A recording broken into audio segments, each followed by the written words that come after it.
Pozdrav youtuberi, u ovom tutorialu ću vam pokazati kako da skinete neku HD teksturu za Minecraft 1.6.2.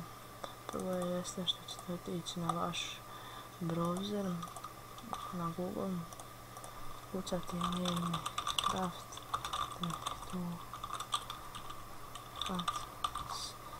1.6.2 i sad kao napisao, vidite ovo drugo, ovo je najbolje. Skinete bilo koju teksturu, a ja sam skinuo jednu koja se zove Devscape. Prvo jeste što ćete otići na search, kucati pustu app, pustu enter, onda imate ovdje tačka Minecraft, uđete u to, onda resource pack i onda ubacite tu teksturu koju ste skinuli s interneta, bacite tu. Ja sam već ubacio pa neću, pa da vidim da li će da radim. Odemo na Minecraft,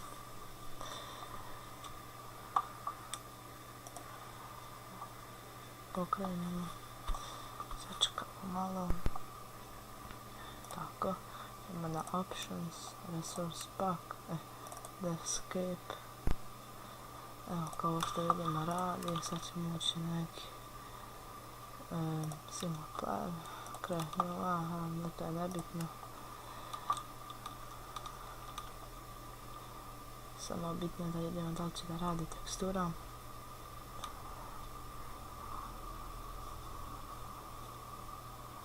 Kao što vidite, tekstura radi, sve je u HD-u. I ovo je kraj tutoriala, vidimo se u sljedećem.